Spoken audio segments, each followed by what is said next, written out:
This is not only the end of a war, this is the end of an age of terror and death and the beginning of the age of faith and hope and of God. It's the start of a grand concord and lasting harmony for Israel and all the nations of what will soon be a truly magnificent region. And that is President Trump moments ago. It is an historic day for the entire world as President Trump addressed the Israeli Knesset, the parliament in Israel this morning, live in Jerusalem. The 20 remaining living hostages have been freed from the terrorist group Hamas's grasp, now freed and reunited with their families in Israel after more than 2 years in captivity. President Trump will now head to Egypt this morning for a Middle East peace ceremony where he will be joined with 33 leaders across the world to watch him sign the Gaza peace accord. Joining me now with reaction is Michigan Congresswoman Debbie Dingell. Congresswoman, great to see you this morning. Thank you so much for being here. What is your message to President Trump on this historic day? Good morning, Maria, and it's good to see you. It's been a while. I'm praying. I'm praying for peace. I think all of us want to have hope right now. It is good to see the last 20 remaining hostages home, being reunited with their families. The cost of this war has been senseless and awful and horrific to people on all sides. 67,000 people dead in Gaza, more than 2 million people displaced. It's the pain to everybody has been horrific. And what we saw today is hope. He is going to leave and join, as you say, 33 other international world leaders who want to try to bring peace to the Mideast. It's tough. It is challenging. But I want to also pay attention to the fact that the president, the head of the PLO, is going to be one of the leaders that is going to be at this conference. People are coming back to Gaza that have been displaced, and that he is supporting helping to rebuild that area as well. And somehow we have to have hope that we can bring people together and find peace that has been so elusive for centuries. Right. So is there any message you'd like to send to President Trump after the release of these hostages today? Look, I'll thank him. The hostages are home. Even Jake Sullivan said he helped do this. The last 2 years, I've had so many. Look, I have people. I had families in my district that had people that were hostages, but you don't know how many families that I have who lost members in Gaza, 13, 14 members of one family, people, children that were starving, so much hurt on all sides. Let's have hope for what the future's going to be. Congressman, I've been speaking with various senators over the weekend, including your colleagues on the left, like John Fetterman. John Fetterman joined me yesterday on Sunday Morning Futures. Bill Hagerty from Tennessee joined me. And the word in Washington is that this government shutdown is going to continue this upcoming week. We are now entering the third week with no signs of stopping. But it is entering this third week because you and your colleagues are waiting for the No Kings rally to occur on Saturday so that you can discuss No Kings in the middle of this, that you pushed back on President Trump and his efforts. Is that why the government shutdown is continuing into a third week, because of this upcoming No Kings rally? You know, Maria, I have to tell you something. I am not someone who, doesn't tell you the straight truth. And I've been in a lot of meetings. I stayed in Washington the first week. My mother's been in the hospital this last week. But I have not heard anybody say that we can't do anything until the No Kings rally. Look, there's even tension at times between Indivisible and members of the Democratic caucus in the House. And as someone who just spent the bulk of last week sitting in a hospital, I know what we're fighting for. And it's people are so scared about having health care, having access to health care, how much it's going to cost, what's happening.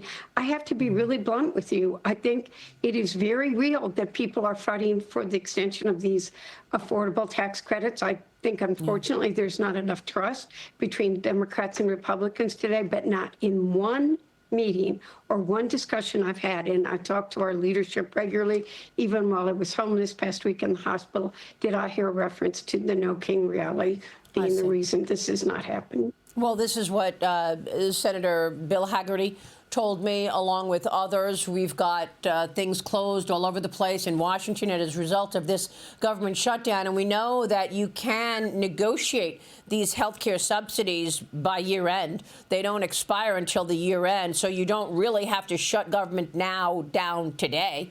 You could talk about the health care subsidies and negotiate something while a government is open. Why did you choose to close government now when you can be negotiating in the coming months? Maria, I think this is what I would say to you. You know, we made sure that the tax cuts that were done in the first Trump administration for the billionaires that don't expire to December 31st either were taken care of the week of July 4th. People are getting their insurance premiums now. And I have to tell you, for me, it's not just, okay, this is what they're telling us. I wish you could have sat there in the hospital with me last week, because I know how much you care, like I do. People are starting to be told what's going to happen to their premiums next year. The exchange opens on November 1. Premiums are being mailed. The exchange opens on the 1st. It's not December 31st. People have to make decisions now. I have, you know, in my district, a couple that are both 60 that have a combined income of $82,000. The increase in their premium, if that affordable tax credit isn't extended, is going to be $11,250, a 164% increase. And they're making that decision now. Yeah. I can't, people came into, you know, it's just, it's hard. It's really hard. And we're fighting for working men and women so that they can have access to health care. Yeah. And we need that. I think if you're sick, you should be able to go to the doctor and get the medicine you need. I just believe that in this country. And of course, I would say your Republican counterparts believe that as well, of course, that health care is important, but they want to negotiate this before year end. And right now, government is closed, and we are worried that the military will not get paid. Federal workers will miss a paycheck. Are you comfortable knowing that you voted to shut down government and our military will not be paid? No, I'm not comfortable with that. We've got legislation that would pay the military. Look, I'm someone that's trying to keep relationships with people on all sides because I think there's a real problem on trust right now. Yeah. And people know that. But why are we out of session? Why are we out of session? We should be in session, having discussions, be at that table. And we're not doing that. I think that's what Mike Johnson is asking you to do. Come to the table, reopen the government so that you can have these discussions. Let me ask you, if the Republicans were to get they need 5 more senators to vote to open the government. If they were to get those 5 senators and fund this government until the middle of November, you're going to have another opportunity. If you don't have the health care issue fixed by November 21st, are you going to vote to shut down the government again? You know, that's a theoretical question, so I don't know what the situation's going to be. Well, I don't know what's going to be in a bill. Well, I mean, I want people to have health insurance. I want to figure out how I can get Republicans at a table and we can work together to actually make sure that working men and women, not just the billionaires, have access to health care. So, you know, let's talk about a real problem right now. Let's be clear. Billionaires are not the only ones who have access to health care. Well, we both know that, Congresswoman. But I understand we are in a moment of politics right now. As we watch what has occurred in the Middle East and hear President Trump's speech earlier, what do you want to say to a skeptic who might say to you, this fight over subsidies in health care seems like small potatoes when you consider the fact that 1,200 people were taken on October 7th, and these monsters of Hamas have been torturing these hostages for 2 years, and President Trump just announced this peace deal, and all of the hostages are now back home. Look, what I'm going to say is we're glad that the hostages are back home. I want to see Gaza rebuilt, but I also want to make sure the people in my district and the people in this country have access to health care. And can't we work together for both world peace and to make sure working men and women are helped and taken care of? I would imagine you can do all the same things at the same time. Congressman, real quick before you go, we are in a moment in time right now where we are reliant on the Chinese Communist Party.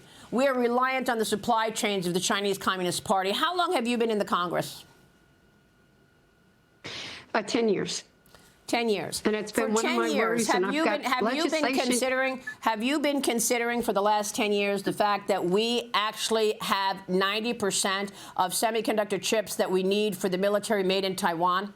Have you been aware that we only make 8 or 10% of our antibiotics in America, and we've got 90% of the overall components, the underlying components of our prescription drugs made in China?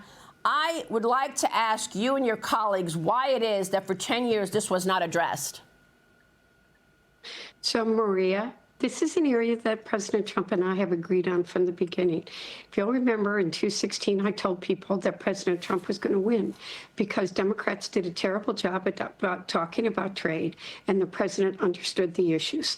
And I worked very closely with him when he on the subject of NAFTA.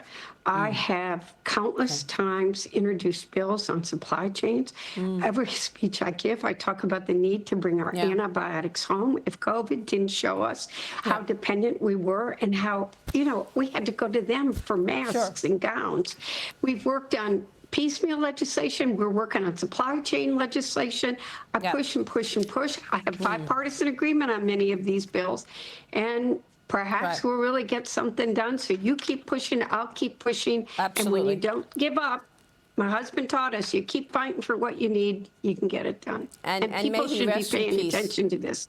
May your husband rest in peace, Congresswoman. And I want you to know that I'm going to say a quiet prayer for your mother in the hospital this morning. Congresswoman, thank you very much. Debbie Dingell joining us in Michigan. Thank you so much.